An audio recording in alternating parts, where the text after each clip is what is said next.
அனைவருக்கும் அன்பான வணக்கம். இன்றைய பாடத்துல பஞ்சாயத்து ராஜ் நிறுவனங்கள் தகவல் தொடர்பு தொழில்நுட்பம் மூலம் சுய அரசாங்கத்தை மேம்படுத்துதல் என்ற தலைப்பின் வாயிலாக உங்களை சந்திப்பதில் மற்றற்ற மகிழ்ச்சி அடைகின்றேன். பஞ்சாயத்து ராஜ் நிறுவனங்கள் ஐசிடி என்று சொல்லப்படுகின்ற தகவல் தொடர்பு தொழில்நுட்பத்தை பயன்படுத்தி ஒரு சுய அரசாங்கத்தை எவ்வாறு மேம்படுத்தப்படுகிறது என்பதன் வாயிலாக முதலில் பஞ்சாயத்து ராஜ் நிறுவனங்கள் இந்திய அரசியலமைப்பில் ஒரு மக்களாட்சி தத்துவத்தை முதன்மைப்படுத்துகிறது. மக்கள் ஒன்று சேர்ந்து ஒரு தேர்தலை சந்திக்கிறார்கள். அப்படி சந்திக்கும் பொழுது அந்த மக்கள் தங்களுடைய அந்த கிராமத்தினுடைய ஒரு பிரதிநிதியை கட்சி சார்பற்ற அளவில் அவர்கள் தேர்ந்தெடுக்கிறார்கள். இந்திய ஜனநாயகத்தினுடைய மிக முக்கிய ஆணிவேராக பார்க்கப்படுவது கிராம பஞ்சாயத்து தேர்தலாகும். நம் வரலாற்றை சற்று பின்னோக்கி பார்த்தால் சோழர் காலத்தில் இந்த மக்களாட்சி தத்துவம் குடவோல முறையில் தேர்ந்தெடுக்கப்பட்டிருக்கிறார்கள். அதனுடைய வழி வழியாகத்தான் இந்த பஞ்சாயத்து ராஜ் நிறுவனங்கள் சுதந்திரம் அடைந்ததற்கு பிறகு ஒரு கிராம ராஜ்யத்தை, ஒரு கிராமத்துல ஒரு ராஜ்யத்தை ஏற்படுத்த வேண்டும், அந்த மக்களுடைய பங்கெடுப்பு இருக்க வேண்டும் என்ற அடிப்படையில் காந்தியின் ஒரு தொலைநோக்கு பார்வையில் அந்த திட்டத்தை முன்வைக்கப்பட்டது. அதன் அடிப்படையில் தான் நமது முன்னாள் பாரத பிரதமர் பண்டிட் ஜவஹர்லால் நேரு காலகட்டங்களில் இந்த பஞ்சாயத்து ராஜ் திட்டத்தை கொண்டு வரப்பட்டு முதலில் ராஜஸ்தானிலும் ஆந்திர பிரதேசத்திலும் அதை நடைமுறைப்படுத்தி பட்டார்கள். ஆக ஒரு உலக அளவில் ஒரு உள்ளாட்சி அமைப்பு முறை இருப்பதென்றால் அது இந்தியாவில் மட்டும்தான். ஆக இந்த உள்ளாட்சி அமைப்புகள் மக்கள் நேரடியாக பங்கு கொண்டு தங்களுடைய பிரதிநிதிகளை அந்த பிரதிநிதியின் வாயிலாக தங்களுடைய ஆட்சி முறையை தத்தம் கிராமங்களில் வலிமைப்படுத்துகிறார்கள். இத்தகைய சூழலை எதிர்கொள்ளும் பொழுது இந்திய அரசியலமைப்பு சட்டத்தில் 73வது அரசியலமைப்பு சட்ட திருத்தத்தின் வாயிலாக கிராம பஞ்சாயத்தை ஒரு மாவட்டத்தை உள்ளடக்கியதாக, பல கிராமங்கள் உள்ளடக்கிய ஒரு மாவட்டமாக, அப்படி ஒரு வழிமுறையை 3 வகை அடிப்படையில் இந்த பஞ்சாயத்து அமைப்பு முறைகள் பிரிக்கப்பட்டிருந்தது.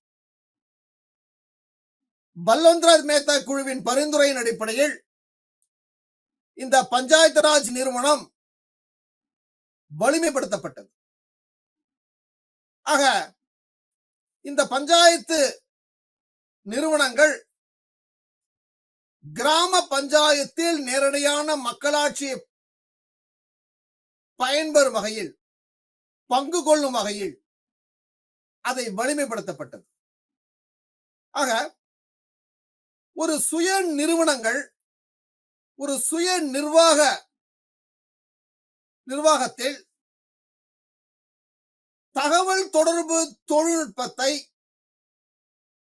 முதலில் ஒரு சிறிய அளவிலும் காலப்போக்கில் பல்வேறு துறைகளின் வாயிலாகவும் அங்கு நடைமுறைப்படுத்தப்பட்டது.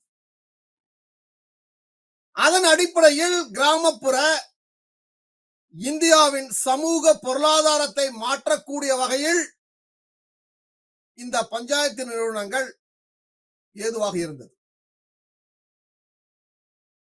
இந்த 73வது சட்ட திருத்தம் என்பது 29 அதிகாரங்களை,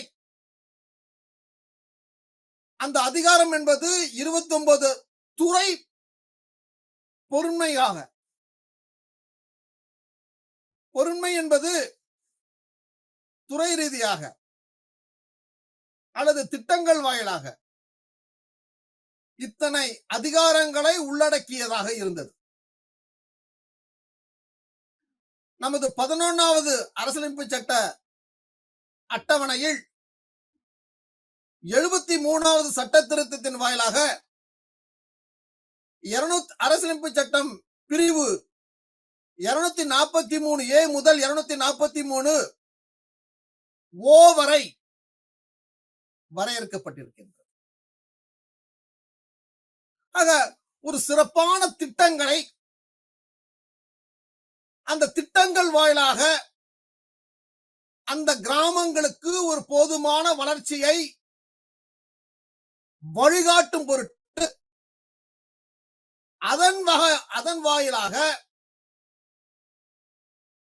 அந்த கிராமத்தினுடைய பொருளாதார வளர்ச்சி மற்றும் சமூக வளர்ச்சி உள்ளடக்கிய மக்களின் வளர்ச்சியாக பார்க்கப்படுகிறது.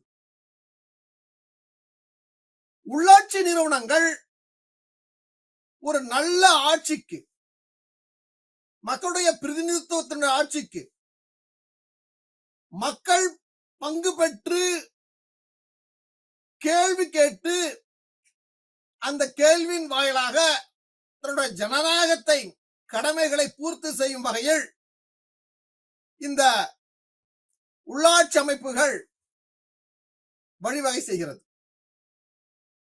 இப்படி உள்ளாட்சி அமைப்புகளுடைய வழிவகையில்தான் ஒரு வெளிப்படைத்தன்மை, ஒரு நேர்மையான வழியை வழிவகுக்கிறது. ஆக ஒரு தேவை மற்றும் ஒரு முக்கியமான பஞ்சாயத்து நிறுவனங்களில் தகவல் தொடர்பு நுட்பங்களில் எத்தகைய செயல்பாடுகள் உள்ளன, இது காலத்திற்கு ஏற்ப சில மாற்றங்களை இந்திய அரசு மற்றும் மாநில அரசுக்கு பரிந்துரைக்கப்பட்டு தத்தம் கிராமங்களில் முதன்மையாக மாநிலத்திற்கு சில கிராமங்களை ஒதுக்கப்பட்டு காலப்போக்கில் அனைத்து கிராமங்களிலும் அது விரிவுபடுத்தப்பட்டது. இந்த தகவல் தொடர்பு தொழில்நுட்பத்தில் கிராமங்களில் ஒரு வேகமான ஒரு செயல்பாடுகள் உருவாக தொடங்கியது. இந்த தகவல் தொடர்பு தொழில்நுட்பத்தில் மக்களுடைய பங்களிப்பும், அதனுடைய அறிவை பகிர்ந்து கொள்வதும், அந்த தகவல் தொழில்நுட்பத்திற்கு வேகத்திற்கு இணையான பல தகவல்களை மக்களுக்கு தெரியப்படுத்தவும், தத்தம் கிராமங்களில் உற்பத்தியை பெருக்கவும், உள்கட்டமைப்புகளை வலிமைப்படுத்தவும், அங்கு நடைபெறுகின்ற விவசாயங்கள்,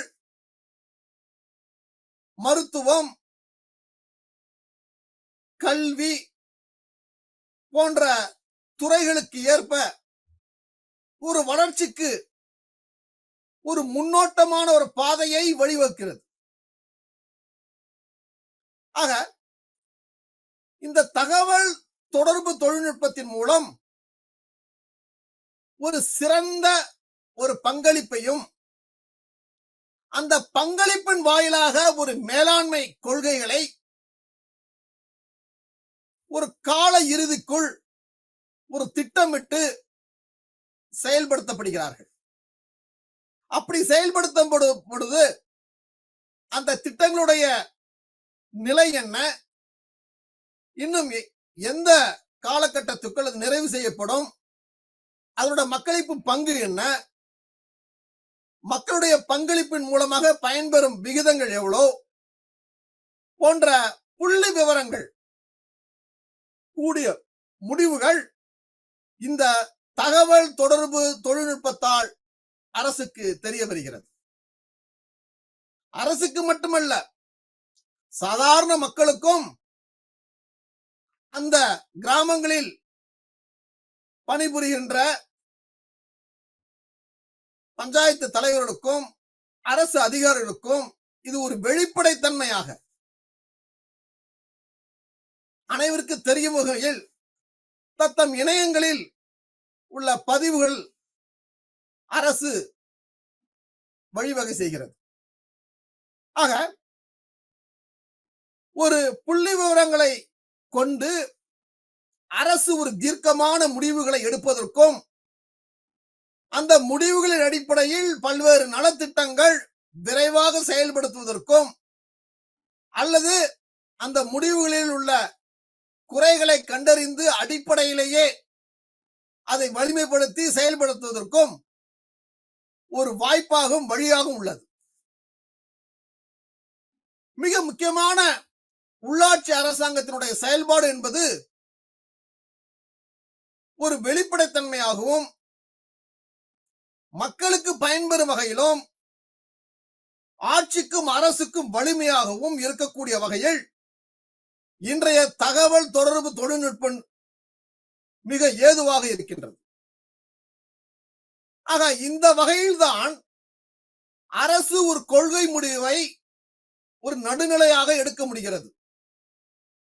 இந்த கொள்கை முடிவின் மூலமாக அரசு அதிகாரிகள் மட்டத்திலும் ஆட்சியாளர்கள் மட்டத்திலும் கலந்து உரையாடி ஒரு சிறந்த நிர்வாகத்தை ஏற்படுத்துவதற்கும் மக்களை அதில் பங்கு கொள்வதற்கும் மிக ஏதுவாக இருக்கின்றது.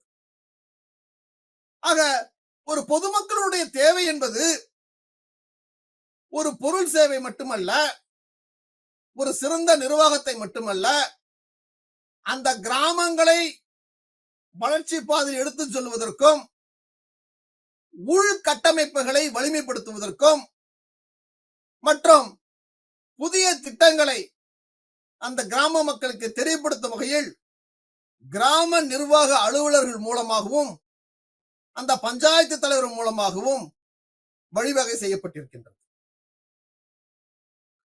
வருடத்தில் 5 முறை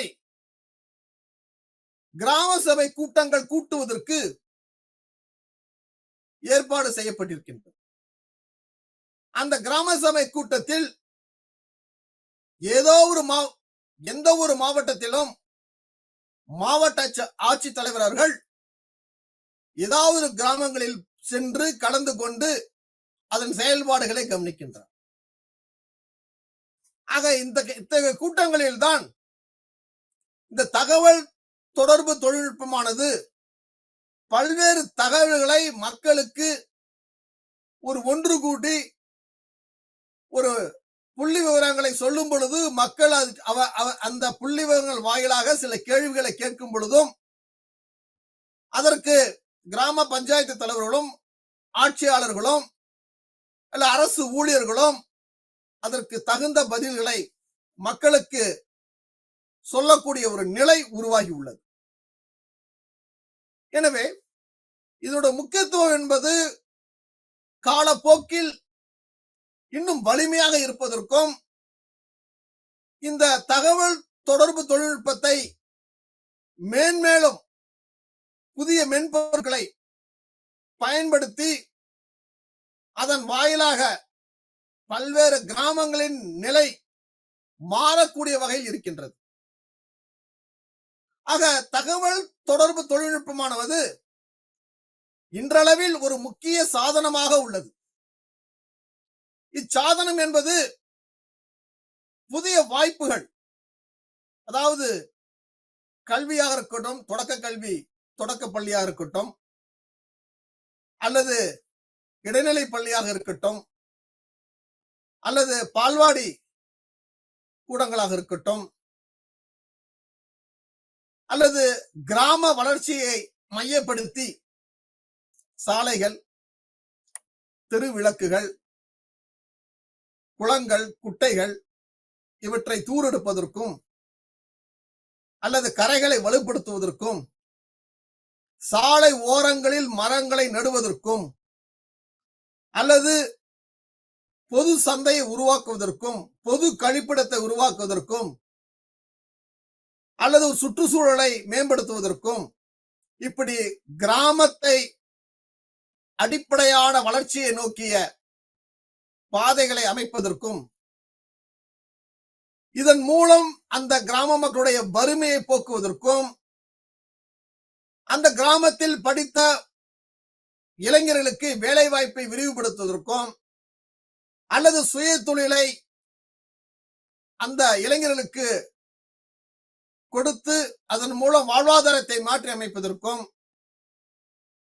இவையெல்லாம் இந்த தகவல் தொடர்பு தொழில்நுட்பத்தின் மூலம் பல்வேறு அரிய வகைப்பாட்டினை இணையங்களில் பதிவிட்டிருக்கிறார்கள். இதை அந்த கிராம மக்களுக்கு மட்டுமல்ல, படித்த இளைஞர்களுக்கும் அல்லது சுய உதவி குழு பெண்கள் அமைப்பிற்கும் தெரியப்படுத்தி அதில் அந்த மக்களை பங்கு பெற வைப்பது. அப்படி மக்களை பங்கு பெற வைப்பதற்கு இந்த தகவல் தொழில்நுட்பம் அரசுடன் இணைந்து ஒரு நல்ல அரசாங்கத்தை ஏற்படுத்துவதற்கும் ஒரு அதிகாரமிக்கம் இல்லாத ஒரு மேலாண்மையில் இந்திய மக்களாட்சியை ஒரு முழுமையாக செயல்படுத்துவதற்கு இந்த தகவல் தொடர்பு தொழில்நுட்பம் உறுதியாக இருக்கின்றது. இந்த தகவல் தொடர்பு தொழில்நுட்பமானது அரசாங்கத்தின் மூலம் பஞ்சாயத்து நிறுவனங்களை எந்த அளவில் உயர்த்தி கொண்டிருக்கின்றது அல்லது வளர்ச்சி அடைந்து கொண்டிருக்கின்றது. மக்களை அதிகாரப்படுத்துதல் என்பது 5 ஆண்டுகளுக்கு ஒரு முறை மாநில தேர்தல் ஆணையத்தின் மூலமாக அங்கு தேர்தல் நடைபெற வேண்டும். ஒரு நியாயமான நடுநிலையான பாரபட்சமின்றி அந்த தேர்தல்கள் நடைபெறுவதற்கு மாநில அரசு முழு ஒத்துழைப்பு கொடுக்கும். அத்தேர்தலில் மக்கள் தங்களுடைய பிரதிநிதிகளை தேர்தலில் பங்கெடுக்க வைக்க வேண்டும்.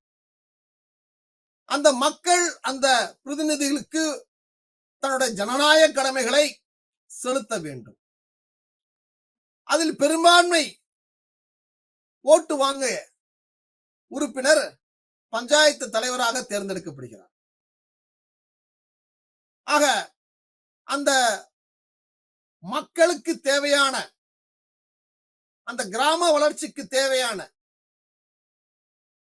தன்னுடைய பணியில் எவ்வளவு அதிகமாக இந்த தகவல் தொழில்நுட்பத்தை பயன்படுத்த முடியுமோ அவற்றை பயன்படுத்தி அதன் மூலம் ஒரு பஞ்சாயத்து தலைவருக்கு மக்களுக்கான அதிகாரமயமாக்குதலா ஏற்படுத்துகிறது. இதன் மூலம்தான் திட்டங்கள், அரசுடைய திட்டங்கள், மத்திய அரசுடைய திட்டங்கள், மாநில அரசினுடைய திட்டங்கள் மற்றும் கிராம பஞ்சாயத்தினுடைய திட்டங்கள் இவற்றை எல்லாம் செயல்பாடுகள் மற்றும் இந்த செயல்பாடுகளை எவ்வாறு மேலாண்மைப்படுத்தப்படுகிறது, எந்த சூழலில் அதை முழுமைத்தன்மை பெறுகிறது, மக்கள் பயன்பாட்டுக்கு வருகின்றது, இதன் மூலம் கிராமத்துடைய வளர்ச்சி உள்கட்டமைப்பு எவ்வளவு வலிமையாக இருக்கிறது என்பதெல்லாம் இந்த தகவல் தொடர்பு தொழில்நுட்பம் உறுதி செய்கிறது. இத்தகைய செயல்களில் தான் ஒரு வெளிப்படையான செயல்பாடுகள், அந்த செயல்பாடுகள் ஒரு உதாரணத்திற்கு கிராமங்களில் வருமுன் திட்டங்கள். இந்த கிராமங்களில் நடைபெறுகின்ற வருமுன் திட்டமானது பெரும்பாலும் கிராம மக்கள் தனக்கு உடல்நிலை சரியில்லாத போது பெரும்பாலும் மருத்துவத்தை நாடுவதில்லை. அப்படி ஒரு பழக்கத்தை வைத்திருக்கிறார்கள். தங்களுக்கு தெரிந்த வைத்தியத்தை பயன்படுத்தி இந்த மருத்துவத்தை முழுமையாக நம்பாமல் காலப்போக்கில் உடல்நிலை பாதிக்கப்பட்டு ஒரு ஒரு குறிப்பிட்ட ஒரு முக்கியமான ஒரு சூழலில் இந்த மருத்துவமனைக்கு செல்லக்கூடிய நிலை ஏற்படுகிறது. இது அரசுக்கு தெரிய வந்தது. இத்தகைய சூழலை அந்தந்த கிராமங்களில் ஆரம்ப சுகாதார நிலையங்கள் தொடங்கப்பட்டிருந்தாலும் பழைய பழக்க வழக்கங்களின் அடிப்படையில் தங்களுடைய அறியாமையின் விளைவாக மக்கள் அது முழுமையாக பயன்படுத்துவதில்லை. ஆக அதற்கு அரசு இன்னும் ஒரு திட்டத்தை முன்வைத்தது. அதுதான் வருமுன் திட்டங்கள். வீடு தேடிய மருத்துவம். இப்படி அந்த மருத்துவ குழு வீட்டிற்கு சென்று வயது முதியவர்கள், நோயினுடைய அறிகுறிகள் அல்லது மருத்துவமனைக்கு வராமல் தன்னுடைய நோயின் தன்மையை அதிகரிக்கும் ஒரு சூழலை அறிந்து அவர்களை காப்பது அரசினுடைய கடமையாக சிறந்த மருந்துகளை கொடுத்து மருத்துவரின் ஆலோசனை பேரில் அவர்களை உடல்நலம் காக்க செய்வதில் ஒரு முதன்மையான திட்டமாக இன்றளவும் உள்ளது. இத்தகைய சூழல்கள் தகவல் தொடர்பு தொழில்நுட்பத்தின் மூலம் ஒவ்வொரு கிராமங்களிலும் ஒரு மிகப்பெரிய மக்களுடைய பங்களிப்பு விகிதங்கள் அதிகரிக்கப்பட்டிருக்கிறது என்ற ஒரு புள்ளி விவரம் அரசுக்கு தெரிய வருகிறது. ஆக இந்த வருமுன் திட்டங்களை போன்று மக்களுக்கு தேவையான பல்வேறு திட்டங்களை பொருளாதார அடிப்படையிலும் நிதி ஒதுக்கீட்டின் அடிப்படையிலும் அத்தகைய கிராமங்களுக்கு செயல்படுத்தப்படுகின்றது. ஆக மிக முக்கியமான சேவை என்பது நேரடியாக அரசாங்கத்தால் பஞ்சாயத்து நிறுவனங்கள் மூலம் செயல்படுத்தப்படுகிறார்கள். அப்படி செயல்படுத்தும் பொழுது பஞ்சாயத்து தலைவர், தகவல் தொழில்நுட்பம், மாவட்ட நிர்வாகம், எந்த துறையின் வாயிலாக நடைபெறுகிறது அந்த அத்தகைய துறையினுடைய அரசு அதிகாரிகள், உள்ளாட்சி அமைப்புகள், இவையெல்லாம் ஒன்றாக இணைந்து இந்த திட்டங்களை முழுமையாக செயல்படுத்துகிறார்கள். ஆக ஒரு கிராம அளவில் ஒரு தகவல் தொழில்நுட்ப தொடர்பை வலிமைப்படுத்தும் பொழுது அங்கு நடைபெறக்கூடிய மிக முக்கியமான செயல்பாடுகள் என்பது ஒவ்வொரு திட்டத்திலும் திட்டமிடலின் பங்கேற்பு, மக்களுடைய பங்களிப்பு, அரசு ஒதுக்கப்பட்ட நிதிகள் முழுமையாக செயல்படப்படுகின்றன, எந்த காலகட்டத்திற்குள் முடிக்கப்படுகின்றன. ஆக இந்த தகவல் தொடர்பால் அந்த கிராமங்களில் வசூலிக்கப்படுகின்ற வரிகள், அந்த மக்களுக்கு அளிக்கப்படக்கூடிய பயிற்சிகள், இவையெல்லாம் ஒரு தகவல் தொடர்பு தொழில்நுட்பத்தால் முழுமையாக கிடைக்கப்படுகிறது. இதே போன்று தொடக்கத்தில் இ பஞ்சாயத், எலக்ட்ரானிக், இ மீன்ஸ் எலக்ட்ரானிக், மின்னணு பஞ்சாயத்து திட்டங்கள். இந்த மின்னணு பஞ்சாயத்து திட்டங்கள் என்பது இந்தியாவில் ஆந்திர பிரதேசத்தில் முதலில் தொடங்கப்பட்டது. இது இ சேவை அதாவது மின்னணு சேவை மையம் மூலம் ஒரு இணையம் வழியாக ஒரு தகவல் தொழில்நுட்பத்தை ஒவ்வொரு கிராமங்களிலும் செயல்படுவதற்கான வழிமுறைகளை வகுத்தார்கள். இத்திட்டத்திற்கான நிதி தேசிய தகவல் தொழில்நுட்ப நிறுவனமான ஹைதராபாத்திற்கு நிதி வழங்கப்பட்டு தொடக்கத்தில் சில கிராமங்களை தேர்ந்தெடுக்கப்பட்டு அதனுடைய முழுமைத்தன்மையை அதனுடைய வளர்ச்சிக்கான பாதையையும் அறிந்து கொண்ட பின்னர் பிறகு எல்லா கிராமங்களுக்கும் அது விரிவுபடுத்தப்பட்டார்கள். சுமார் 450 கிராம பஞ்சாயத்துகளுக்கு இந்த தகவல் தொடர் மூலம் இ பஞ்சாயத்து, அதாவது இ ஆளுகை என்ற திட்டத்தின் வாயிலாக இதை ஆந்திராவில் முதலில் நடைமுறைப்படுத்தப்பட்டு பல்வேறு மாநிலங்கள் தங்களுடைய பிரதிநிதிகளை அங்கு அனுப்பி அதன் செயல்பாடுகள், அரசுக்கும் மக்களுக்கும் உள்ள தொடர்புகள், அரசுடைய திட்டங்கள், இதை எந்த அளவுக்கு மக்கள் அறிந்து வைத்திருக்கிறார்கள், மக்களுடைய பங்களிப்பு எவ்வாறு உள்ளது, அரசுக்கு போதிய நிதியை எவ்வாறு பயன்படுத்தி அதன் மூலம் அந்த பஞ்சாயத்தை வலிமைப்படுத்தும் வகையில் உள்ளது என்பதையெல்லாம் பல மாநிலங்களிலிருந்து பிரதிநிதிகள் ஆந்திர பிரதேசத்தினுடைய 450 கிராம பஞ்சாயத்துகளுக்கு ஒரு சில குறிப்பிட்ட பஞ்சாயத்துகளை சென்று பார்த்து அறிக்கைகளை சமர்ப்பித்தார்கள். பிறகுதான் தமிழ்நாட்டு இந்தியாவில் உள்ள அனைத்து மாநிலங்களும் இந்த இ பஞ்சாயத்து என்ற முறையை நடைமுறைப்படுத்தப்பட்டது. ஆக 450 பஞ்சாயத்துகளில் அதில் 30 பெரிய தொகுதிகள், 150 துணை தொகுதிகள் என்று பிரிக்கப்பட்டிருந்தது.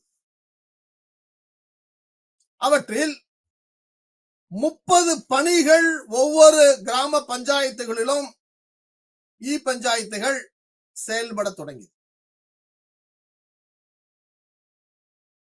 அந்த கிராம பஞ்சாயத்து நிர்வாகத்தில்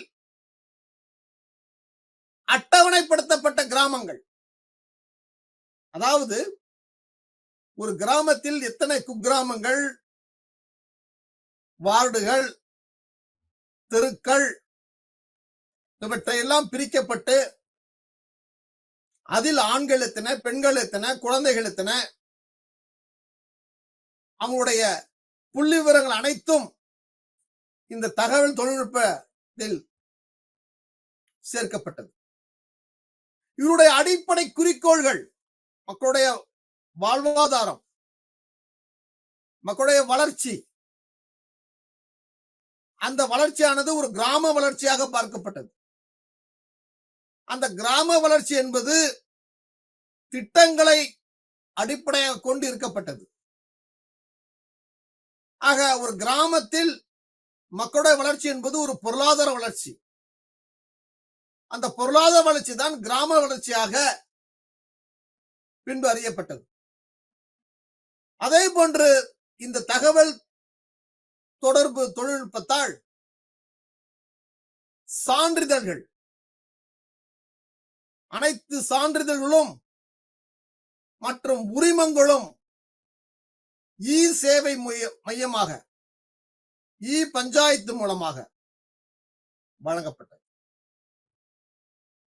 அந்த இ பஞ்சாயத்தின் மூலமாக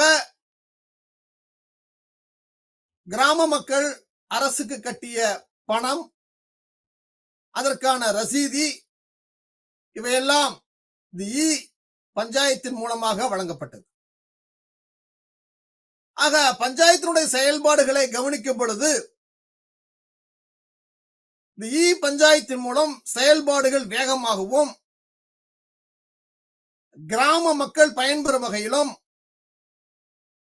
கிராம மக்களுக்கான விழிப்புணர்வை ஏற்படுத்தும் வகையிலும் ஒரு மாவட்ட நிர்வாகத்திற்கு ஒரு தகுந்த உண்மையான புள்ளி விவரங்களை தெரியப்படுத்துவதற்கும்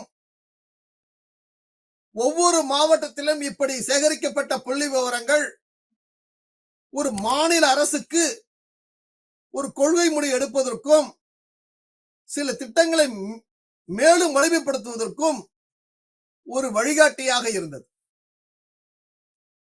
ஆக இந்த வகையில்தான் கிராம பஞ்சாயத்து கூட்டங்கள் ஒரு மேலாண்மை தத்துவத்தின் அடிப்படையில் உருவானது. ஆக கிராம பஞ்சாயத்து கூட்டங்கள் என்பது மக்கள் அனைவரும் ஒன்று சேர்ந்து அதில் அதிகாரிகள், பஞ்சாயத்து தலைவர்கள், கிராம பஞ்சாயத்து உறுப்பினர்கள், பொதுமக்கள்கள் இவர்களெல்லாம் ஒன்று சேர்ந்து அவர்களுக்கு தேவையானவற்றை சொல்லுவதற்கும் அதற்கு நிதியை வாங்கி பயன்படுத்துவதற்கும் ஒப்புதல் அளிப்பதற்கும் இதுவரை இந்த பஞ்சாயத்தில் நடைபெற்ற திட்டங்கள் வாயிலாக நிதி எவ்வளவு ஒதுக்கப்பட்டது, அதில் எத்தகைய பணிகள் முடிக்கப்பட்டன, எத்தனை பணிகள் இன்றளவும் தொடர்ந்து நடைபெற்றுக் கொண்டிருக்கின்றது, அதில் ஏதாவது சந்தேகமானால் கேள்விகள் கேட்பதற்கும் மக்கள் பயன்பெறுவதற்கும் இந்த மேலாண்மை திட்டங்கள் ஏதுவாக இருக்கின்றது. ஆக ஒரு கிராம பஞ்சாயத்துகளில் சுற்றுச்சூழல்களை மிக கவனத்துடன் கவனிக்கவும் குப்பைகளை அகற்றுவதற்கும் பல நடவடிக்கைகளை ஏற்படுத்துகிறது. அதே போன்று இந்த பஞ்சாயத்துகளில் பதிவு செய்யப்படுவது பிறப்பு, இறப்பு மற்றும் திருமண நாள் போன்றவற்றுக்கான சான்றிதழ்கள் இவற்றையெல்லாம் இந்த பஞ்சாயத்தின் மூலமாக வழங்கப்படுகிறது. அதே போன்று வியாபார உரிமங்கள், இந்த வியாபார உரிமங்கள் அத்தகைய கிராமங்களில் அந்த விவசாயிகளுக்கு அங்கு விளையும் பொருளுக்கு வியாபாரம் செய்ய உரிமங்கள் வழங்கப்படுகிறது. அதே போன்று பெண்களுக்கான சுய உதவி குழுக்கள், இந்த குழுக்கள் மூலம் தயாரிக்கப்படும் பொருட்கள் அல்லது விற்பனை பிரதிநிதிகள் அல்லது விவசாயம் சார்ந்து அல்லது சாராத இந்த சுய உதவி குழுக்கள் மூலம் அரசுக்கும் அந்த கிராமத்திற்கும் கிடைக்கக்கூடிய பயன்கள், இது போன்ற பிற கிராம நலத்திட்ட மேலாண்மைகள், இவற்றை மட்டுமல்ல, சொத்து வரி போன்றவையெல்லாம் இந்த தகவல் தொடர்பு தொழில்நுட்பத்தின் மூலம் பஞ்சாயத்தின் மூலமாக முழுமையாக நிறைவேற்றப்படுகிறது. ஆக இவ்வாறு நிறைவேற்றப்படும் பொழுது தத்தம் கிராமங்களில் சட்ட மற்றும் ஒழுங்கு மேலாண்மை முழுமையாக கடைபிடிக்க முடிகிறது. அதே போன்று நில அபகரிப்பு, அரசு ஆணைகள், சொத்து சேர்ப்பு மற்றும் சொத்து இழப்பு போன்ற அறிக்கைகள், கிராமத்தினுடைய புள்ளி விவரங்கள் போன்றவையெல்லாம் இந்த தகவல் தொடர்பு தொழில்நுட்பத்தால் இணையங்களிலும் மக்களுக்கு செய்திகளாகவும் அல்ல பஞ்சாயத்து தலைவர் மூலம் அரசனுடைய சேவை மையத்தால் அறிவுறுத்தப்படுகிறது. அதுபோன்று கிராம மக்கள் மிக அதிக அளவில் பயன்படக்கூடிய விவசாய தகவல்கள், கிராம மக்கள் பெரும்பான்மும் விவசாயத்தை சார்ந்தவர்களாக இருப்பதனால் விவசாயத்திற்கான தகவல்கள் என்பது மழை வருகிறது அல்லது நம்முடைய ஆறுகளில் தண்ணீருடைய போக்கை நிர்ணயித்து பாசனத்திற்கு முறை வைத்து தண்ணீர் வழங்கும் முறைகள் அல்லது விவசாயத்திற்கு தேவையான இடுபொருள்கள், விதைகள், மானியங்கள், காப்பீடுகள் போன்ற அரசு நலத்திட்டங்கள் வாயிலாகவும் இந்த நலத்திட்டங்கள் விவசாயிகளின் தேவைகளை காலகட்டத்திற்கு ஏற்ப பூர்த்தி செய்யும் வகையிலும், அப்படி பூர்த்தி செய்து அந்த விவசாய நலனில் அரசு பல முன்மாதிரியான நடவடிக்கைகள் எடுத்து அவருடைய தேவையை பூர்த்தி செய்யும் வகையில் அத்தகைய அரசு அலுவலர்களை அத்தகைய கிராமங்களுக்கு நியமிப்பதிலும் ஒரு கிராம நிர்வாகத்தில் இந்த பஞ்சாயத்து முறை என்பது மிக சிறப்பாக செயல்படுகிறது. இப்படி சிறப்பாக செயல்படும் பொழுதுதான் கிராமங்களில் விவசாயிகளுக்கான உற்பத்தி பெருக்கமடைகிறது. தன் தேவையை பூர்த்தி செய்து அந்த மாவட்டத்தினுடைய மாநிலத்துடைய தேவையெல்லாம் பூர்த்தி செய்து அதை ஏற்றுமதி பொருளாக மாற்றப்படுகிறது. அல்லது அந்த விவசாயிகளுக்கான ஆலோசனைகள் அல்லது அந்த விவசாயிகளுக்கான தொழில்நுட்பம், விதைகள், மானியங்கள் இவற்றையெல்லாம் இந்த பஞ்சாயத்தின் மூலம் கிராம மக்களுக்கு தெரிய வருகிறது.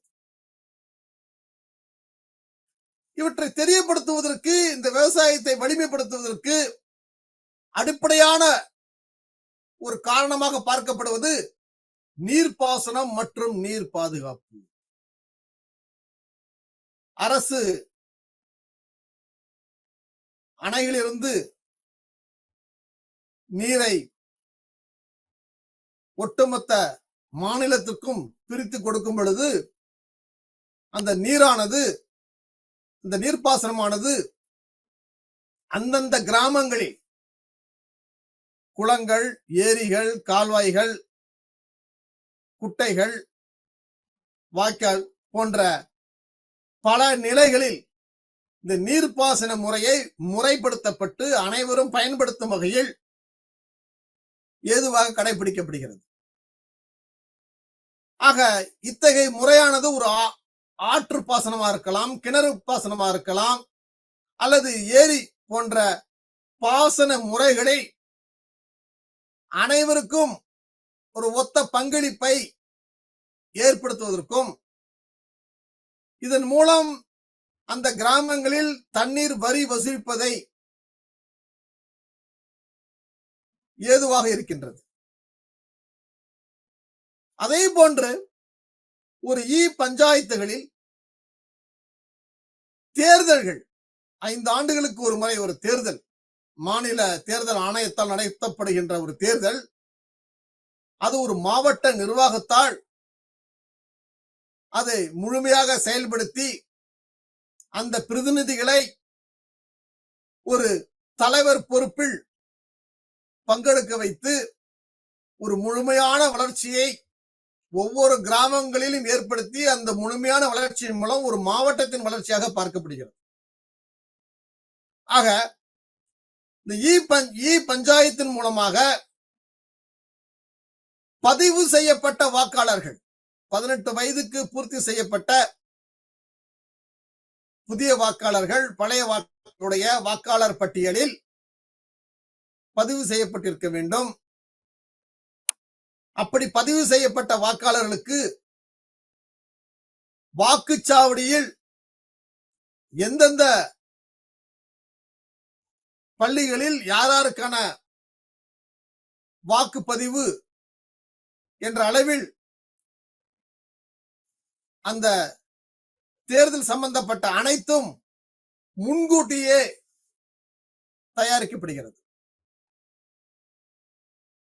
ஆக அப்படி தயாரிக்கப்படும் பொழுது ஒட்டுமொத்த வாக்காளர்கள் என்பதை நாம் அறிய முடிகிறது.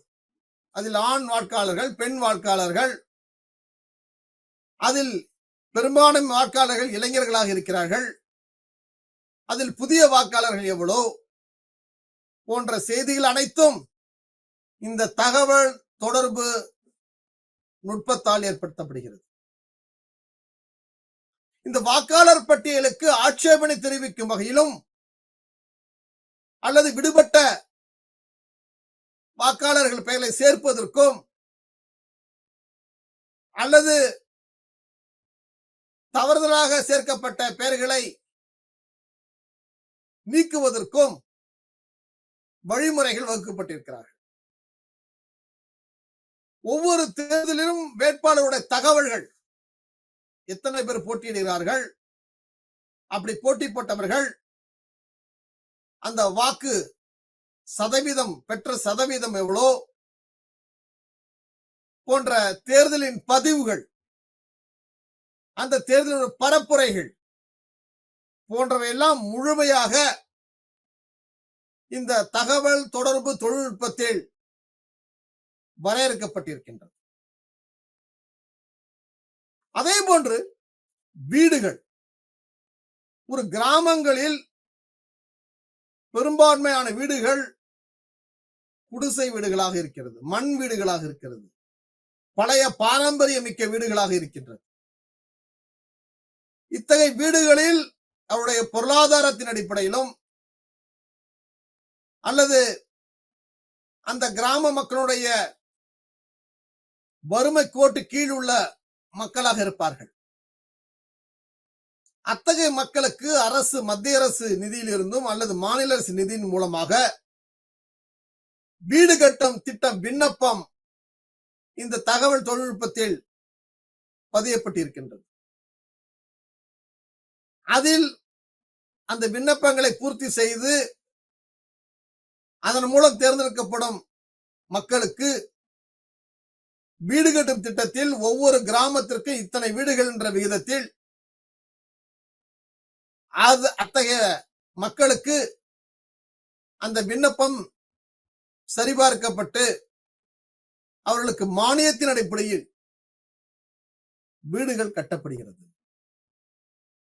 ஆக அந்த மானியத்தில் கட்டப்படுகின்ற வீடுகள் பெரும்பாலும் அந்த மக்களுடைய பங்களிப்பும் இருக்கும் வகையில் வழி செய்யப்பட்டிருக்கு. அவற்றில் மானியம் வழங்கப்படுகிறது. ஆக ஒரு கிராமங்களில் ஒரு தொகுப்பு வீடாக இருக்கட்டும், அனைத்து மக்களுடைய பங்களிப்பை உறுதி செய்யும் வகையில் அவருடைய சமூக பொருளாதார மேம்பாட்டை வலிமைப்படுத்தும் வகையில் அல்லது பின்தங்கிய மக்கள்கள் அல்லது வயதின் மூப்பின் அடிப்படையில் உள்ள மக்கள் அல்லது சுதந்திர போராட்டத்தில் பங்கு கொண்ட மக்களாக இருக்கலாம், அல்லது சிறு வயதிலே கணவனை இழந்த பெண்களாக இருக்கலாம், அல்லது உடல் ஊனமற்ற பெண்களாக இருக்கலாம், அல்லது ஆண்களாக இருக்கலாம். இப்படி பல அடிப்படைகளில் இந்த வீடுகள் கட்டும் முறை அந்த மக்களுக்கு ஒதுக்கீடு செய்யப்படுகிறது. இவையெல்லாம் ஒரு கிராமத்தினுடைய வளர்ச்சியை மேம்படுத்தும் வகையில், ஒரு பொருளாதார சமூக கட்டமைப்புகளை மாற்றுவதற்கான, அந்த மக்களை அதிகாரப்படுத்துவதற்காக, அந்த மக்களுடைய பங்களிப்பை அதிகரிப்பதற்காக இந்த தகவல் தொடர்பு தொழில்நுட்பம் அரசுக்கு ஏதுவாக உள்ளது. அதே போன்று கிராமங்களில் பள்ளிக்கூடங்களை கட்டுதல், வகுப்புரைகளை அதிகப்படுத்துதல், ஆய்வகங்களை மேம்படுத்துதல், நூலகங்களை ஏற்படுத்துதல் அல்லது சத்துணவு கூடத்திற்கான புதிய கருவிகளையும் அந்த கூடத்தையும் வலிமைப்படுத்துதல். ஆக ஒரு பள்ளிக்கூடங்களில் மாணவர்களின் சேர்க்கை விகிதம் அதிகரிக்க செய்வது, அந்த பள்ளியினுடைய கல்விக்கான திட்டமிடலை உயர்த்துவதற்கும் மாணவர்களுக்கான கல்வி மற்றும் பயிற்சிகளை சரியான முறையில் ஒரு கற்றலையும் கற்பித்தலையும் அந்த மாணவர்களுக்கு கொடுப்பதற்கும் அந்த மாணவருடைய கருத்து, மாணவருடைய கல்வி வளர்ச்சி, அந்த மாணவர்கள் படிக்கின்ற சூழல்கள் இவற்றையெல்லாம் உள்ளடக்கிய அந்த கல்வியின் அறிக்கைகள் அரசுக்கு தெரியப்படுத்துது. தற்போதைய கல்வியுடைய நிலை என்பதெல்லாம் இந்த தகவல் தொடர்பு தொழில்நுட்பத்தால் அறிய முடிகிறது. ஆக ஒரு கிராமங்களில் அது தொடக்க கல்வியா இருக்கலாம், உயர்நிலை பள்ளிகளா இருக்கலாம், அல்லது பால்வாடி பள்ளிகளா இருக்கலாம். இத்தகைய பள்ளிக்கூடங்களில் ஒட்டுமொத்த மாணவர்கள், அதில் ஆண்கள் எத்தனை, பெண்கள் எத்தனை, அது மத்திய உணவு உண்ணக்கூடிய மாணவர்களுடைய சதவீதம் எவ்வளவு, மாணவர்களுக்கு வழங்கப்படுகின்ற அரசு திட்டங்கள், அது சைக்கிளாக இருக்கலாம், பாட புத்தகங்களாக இருக்கலாம், அவர்கள் வழங்கப்படுகின்ற சீருடையா இருக்கலாம். இப்படி பல திட்டங்களை முறையாக பயன்படுத்துவதற்கும் அந்த திட்டங்கள் முழுமையாக மாணவர்கள் மத்தியில் சேர்வதற்கும் அந்த மாணவர்கள் அதை பயன்பெற்று தன்னுடைய கல்வியில் ஒரு மேல்நிலை அடைவதற்காக ஒரு வாய்ப்பாக உள்ளது. தற்போது தமிழ்நாட்டில் இந்த மத்திய உணவு திட்டம் விரிவுபடுத்தப்பட்டு காலை உணவு திட்டம் முதற்கொண்டு செயல்படுத்த தொடங்கியிருக்கிறார். அதில் மாநகராட்சியிலும் நகராட்சியிலும் முதலில் பள்ளிகளுக்கு அந்த திட்டம் தொடங்கப்பட்டு தற்போது தமிழகத்துடைய அனைத்து கிராமங்களுக்கும் அது விரிவுபடுத்தப்பட்டிருக்கிறது. பெற்றோர்கள் இருவரும் வேலைக்கு செல்வதால் அந்த மாணவர்களுக்கு போதிய காலை உணவு கிடைக்காமையால் அதன் மூலம் அவர்கள் சரியாக படிக்க முடியாமலும் பள்ளிக்கு வர முடியாத ஒரு சூழலும், அல்லது ஒரு கிராமத்திலிருந்து இன்னொரு கிராமத்திற்கு ஒரு நீண்ட நடைபயணத்தின் வாயிலாக படிக்கும் ஒரு சூழலும் இருப்பதனால் அத்தகைய பள்ளிகளை, அத்தகைய மாணவர்களை கணக்கிட்டு இந்த காலை உணவு திட்டத்தை முழுமைப்படுத்தியிருக்கிறார்கள். அரசுக்கு செலவினங்கள் இருந்தாலும் மக்கள் மத்தியில் மிகப்பெரிய வரவேற்பை ஏற்படுத்தியிருக்கின்றது. இவையெல்லாம் ஒரு ஒட்டுமொத்த கல்வியினுடைய வளர்ச்சி. இந்த ஒட்டுமொத்த கல்வியின் வளர்ச்சி என்பது அரசு நடத்துகின்ற பொது தேர்வு 10ஆம் வகுப்பு 12ஆம் வகுப்பு தேர்வுகளில் அத்தகைய மாணவருடைய கல்வி வளர்ச்சி விகிதம், அவர் உயர்கல்விக்காக அடுத்த பயணத்தை அந்த கிராமங்களிலிருந்து எப்படி தொடங்குகிறார்கள், அந்த தொடக்கத்திற்கு கிராமம் மக்களுக்கு, அத்தகைய மாணவர்களுக்கு இலவச பேருந்து வசதி அல்லது தன்னுடைய படிப்பை அந்த கிராமத்திலிருந்தே தொடங்கி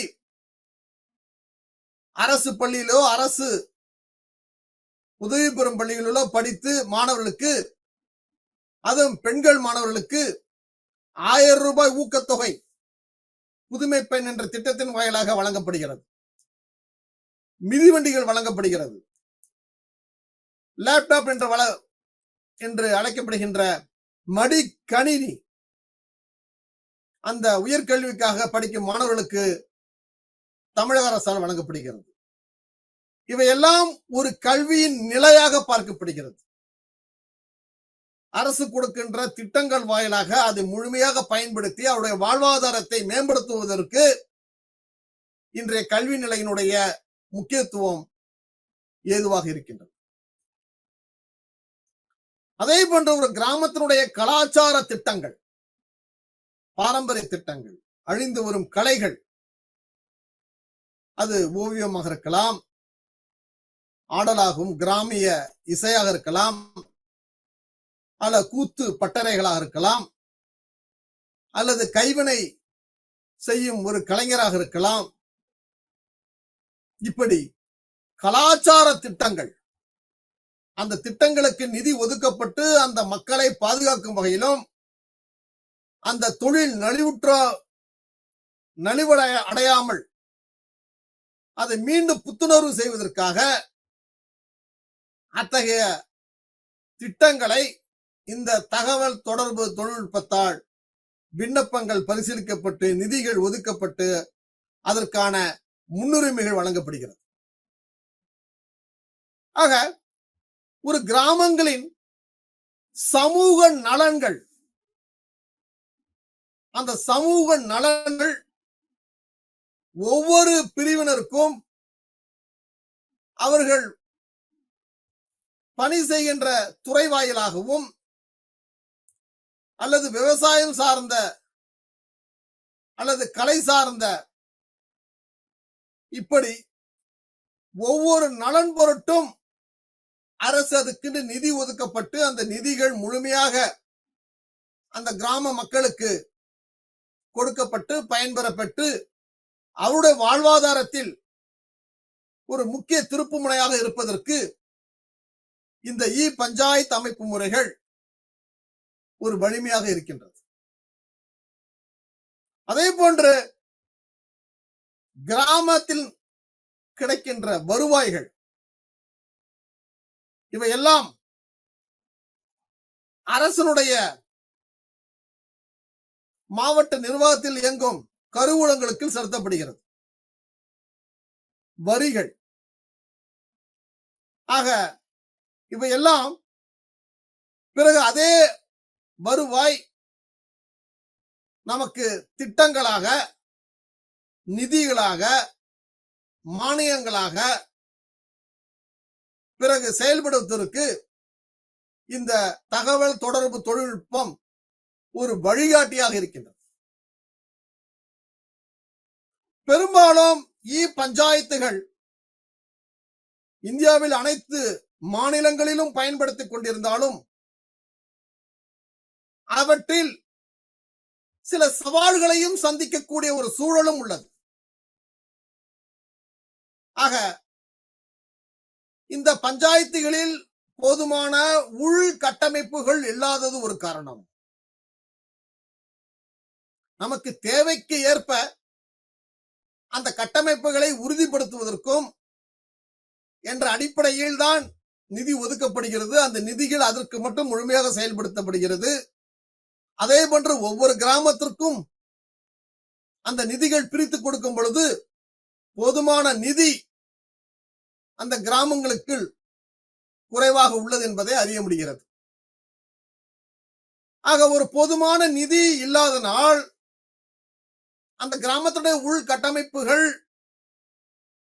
அல்லது ஒரு பழைய நிலையில் உள்ள அரசு அலுவலகங்களாக இருக்கலாம், அல்லது பஞ்சாயத்து கூடங்களாக இருக்கலாம்.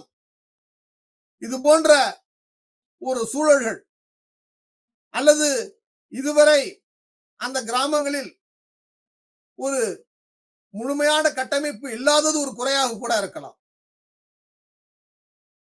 அதே போன்ற அந்த மாநிலத்துடைய தாய்மொழியினுடைய வழியில் மென்பொருட்கள் உருவாக்கப்பட்டிருந்தாலும் இன்னும் பல பிரிவுகளில் அல்லது இன்னும் சில துறைகளில் அந்த மென்பொருட்கள் உருவாக்கப்பட வேண்டும்.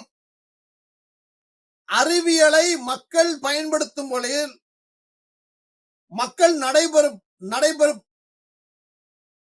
நடைமுறையில் பயன்படுத்தும் வகையில் அந்த மென்பொருள்கள் மொழியாக்கம் என்பது இன்னும் எளிமைப்படுத்த வேண்டும். மக்கள் அன்றாடம் ஒரு உச்சரிக்கும் சொல்லாகவும் பயன்படுத்தும் சொல்லாகவும் ஆங்கில கலப்பு இன்றி பேசுவதற்கு இந்த மென்பொருள்கள் தயாரிக்கப்பட வேண்டும். அதுபோன்ற பழங்கால கிராமிய கலைகள், அது கிராமிய பாடலா இருக்கலாம், நாட்டிய நாடகங்களாக இருக்கலாம், அல்லது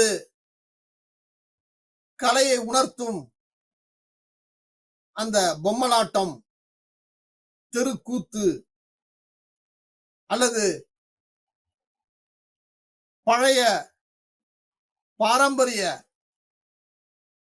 நடனங்கள், இவையெல்லாம் அந்த கலை அழியாத வண்ணம் அதற்கு அதிக முக்கியத்துவம் அரசுக்கு தெரியப்படுத்த வேண்டும். பெரும்பாலும் தமிழ்நாட்டில் தென்னக பண்பாட்டு மையம் என்று மத்திய அரசால் நிறுவப்பட்டிருக்கின்ற இந்த மையத்தின் வாயிலாக அழிந்து வரும் கலையை, அதை பாதுகாப்பதற்கும் அத்தகைய கலைஞர்களை பல்வேறு நிகழ்வுகளுக்கு முன்னிலைப்படுத்துவதற்கும் வரும் தலைமுறைக்கு எடுத்துக்காட்டாகவும் ஒரு கலையினுடைய ஒட்டு மொத்தம் அந்த கலாச்சாரத்தையும் ஒரு மாநிலத்தின் மொழியையும் பண்பாட்டையும் பிரதிபலிக்கும் வகையில் உள்ளது. பல வளர்ந்த நாடுகளில் ஒரே விதமான கலாச்சாரமும் ஒரே விதமான கலைகளும் மொழிகளும் உள்ளது. ஆனால் இந்தியா போன்ற நாடுகளில் வேற்றுமையில் ஒற்றுமை காண்பது போன்று ஒவ்வொரு மாநிலத்திற்கும், அந்த ஒவ்வொரு மாநிலத்தில் உள்ள மாவட்டங்களுக்கும் கிராமங்களுக்கும் பல்வேறு துணை இணை கலைகள், பல்வேறு கலைகள் உள்ளது. இவற்றையெல்லாம் அழியாமல் பாதுகாப்பதற்கு நாம் ஆவணப்படுத்த வேண்டும். அதுபோன்ற பஞ்சாயத்து தேவை என்பது ஆரம்ப நிலையிலும் சில கிராமங்களில் அடுத்த கட்ட நிலையிலும் உள்ளது. அதை முழுமை பெறும் வகையில் இருக்க வேண்டும்.